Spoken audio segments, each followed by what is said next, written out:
Hello, I'm Christopher Bayliss from Organise For FastGrowth. Thank you for downloading the workbook entitled Organise Your Company for Fast Growth. Of the 50 workbooks, this is probably the most important for any business leader like yourself to work on. Get it right and your company will thrive. Get it wrong, wrong organisation, it'll struggle. Today I'm at a company called ActiSense, which is a marine electronics company in Poole, in Dorset, in England. And with me is Leslie Keats, who is the operations manager from ActiSense. Thank you for your time, Leslie, and welcome. Thank you. What we're going to do today is two things. We're going to look at the overall context for organising for fast growth, and then we're going to look at three specific hints from the workbook. Leslie has not seen this workbook before, and that's why it's quite interesting, isn't it? That you don't know, you haven't actually worked on this for your own company, Nope. although I think you will do as a result of today. So, context. Both Leslie and I are very keen supporters of a successful English football team. Which one is it, Leslie? It might be Manchester United. Might be, or it is. The reason being it's every 4 years there's a World Cup and teams play, and there's a lot of discussions beforehand about which is the best organisation or formation, as they call it, for that team to play. And indeed that happens at Manchester United all the time. Partly depends on the players they've got, who's available, and also who they're playing.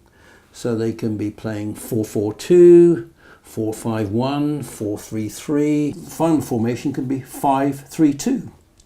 Or if they lose a man, of course, it could be 5-3-1. It all depends, doesn't it? It all depends on who you're playing, who you've got available, etc. Mm-hmm. Do you agree? Yes. And in a way, organising for fast growth, organising a company is a bit like that. Make sense? Yes. Okay.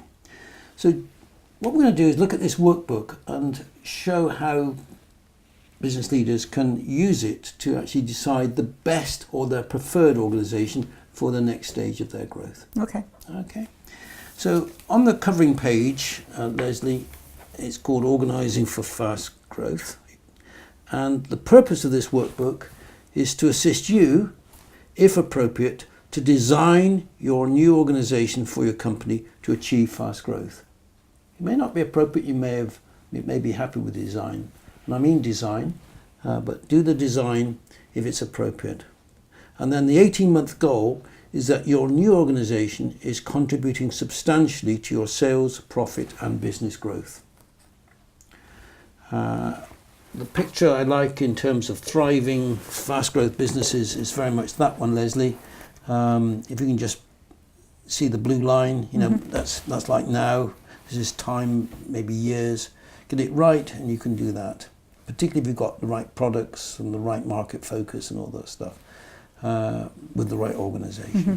And perhaps when you get to this point, you need to reorganise again, think differently, particularly if you grow overseas. Three hints. The three hints, I think, is, if you turn to page 1, most of the workbooks start with this: what's the strategic problem? And at the top of that paragraph there, if you could just read that first paragraph. You have grown your current company by focusing on an attractive, profitable niche with one or two services and products for this niche. You operate in one geographic location with relatively few customers. Your company is probably organised in a traditional, functional way, i.e. you have 4 or 5 main departments. For example, sales, operations, technical and finance, each with clear roles and accountabilities. Makes sense? And yes. An ActiSense a few years ago mainly focused on the UK market with maybe 2 or 3 products and relatively few customers, mainly a couple of UK distributors. Very simple. Yes. But now, very different kettle of fish 3 years on, isn't it? Yes, absolutely. You operate, I think, in 17 countries? Yeah, we've worldwide? actually got distributors in 26 countries 26 now. countries, Yeah. and with about 20 products. Yes. Very different kettle of fish. Kettle of fish means very different situation. And on top of that, of course, you're in marine at the moment, but I know that you and your colleagues are looking at other markets like automotive, which is a far bigger market than marine. Yes. And I think it's fair to say that the organisation that got you where it is now won't be the right organisation for the next stage of your company growth. Make sense? Yes. And it's all about thinking about what you want the organisation to achieve. And halfway down the page, there's 3 boxes there. If you could just read the 3 boxes, the capitals and the lines for us. Yeah, sure. Okay, so the first box is entitled flexibility, and that's the attitude to change. The second box is responsiveness, which is the speed of response to customers. And the third box is ability to implement, and that's making things happen internally. And I ask you to assess yourself on a scale 1 to 10, where 10 is outstanding, 1 being barely adequate. Do that as soon as you can, and then just below that to draw your strategic conclusions. Yeah, how flexible are you? How responsive? That's your company, that is, and what's your ability to implement things? And when you've done the redesign of your organisation at the end of this workbook, come back to those scores and do them again. Okay, make sense? Yes. And what are your conclusions there? Remember what I said, there's no such thing as the ideal, perfect, long-term organisation. It might be for the next stage, which leads in nicely, I think, to the next hint, which is number 2. Everything should come from the goals. What do you want to achieve? And I believe there's probably about 14 different drivers for why you want to grow or how you want to grow, and therefore how you should be organised. Okay. If you just read a couple starting from the top there on page 2. So one of the drivers is market niches, and then you have obviously different types of customers, and customers who refer, and products and services, things like distribution channels, employees, online business, outsourced partnerships. Yeah, about 14 different things to consider, and what it says there is select maybe 3 of those 14 which you think are the top drivers for the next stage of your company. Okay, and what would be as I said at the bottom, what would be the likely strategic impact on your organisation of increasing your 3 drivers? Currently, for Active Sense, the marine side, we're looking at those. Which do you think are the key drivers? I think certainly for us, markets in other countries would be a key driver there. Products and services, definitely. Because you've got some new ones coming through, yes, I think. Some new products in development now, so that ties in very nicely with that. And I think also the types of customers.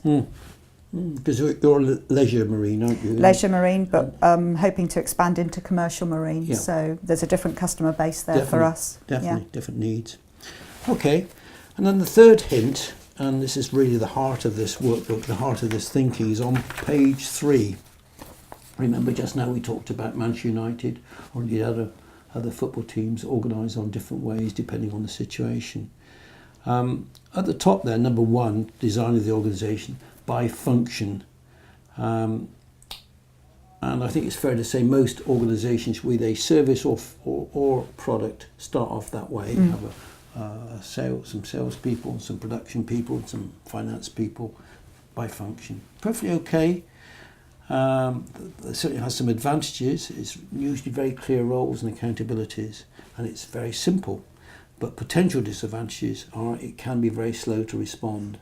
And if you can imagine it on a global scale, as you are an international business, a functional organisation might be very slow to expand it out. Yes. Second one, coming across horizontally, is by product or service. Here's a product here. It's the ActiSense analog to NME 200 converter.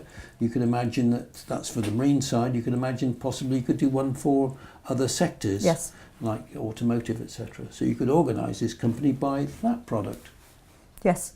Rather than by market sector, by product. Yep. The great advantage is that's the third column there. It's very fast response to changes in your product and service, and decisions about that are decentralised. How However, the disadvantage, as you can read there, if you read on that side there, Oh yes, us and them, the product or service rivalry. and certainly you see this in car companies, don't you, with when they have these companies that are organised by product with different brands. They're really intense rivalry. Yes. Then perhaps more sophisticated by customers or by markets, where you have account managers and their multidisciplinary teams are supported by HR and financial staff. Tends to be for slightly larger companies, but even some small companies. And what you get there is very fast response to change your customers and markets, no question of that. So if speed of response is critical, that's the one to think about. However, it's compared with the functional one, its managers may find it difficult to get used to. And then finally, by geographical areas, so you might say we got the Asian market, the European market, the American market, and we might have a factory in each, if it's a product company, each geared to that particular market. It means that daily operating decisions are really decentralised, and the head office, wherever that is just coordinating strategies. Yes. And it's very fast response to geographical areas. But again, you get us and them geographic rivalry, the pros and cons. So think about the hint from the second hint, which was thinking about what's driving it, and then think about those organisations, and there's others you could consider as well. Think about which is best, and as it says there in that paragraph at the bottom, it may be an intelligent mix of several of these designs, and then design it. And think about the benefits, and think about how you're going to get your management team to buy into this new thing. Yes. Okay. So just to sum up, for any business leader, this is probably organising or designing the organisation for the next stage of growth. It's probably, of all the 50 workbooks, probably the most important. It is a process. Think about what the real challenge is at the moment in terms of the problems. Think about what are the drivers. Think about the organisation types. Decide. Build commitment of your people to it, and then implement it. Yep. Okay. Leslie, thank you very much for giving up your valuable time. I know you're an incredibly busy person. The company's growing at an astronomical rate. I really appreciate your time. You're very welcome. Thank you.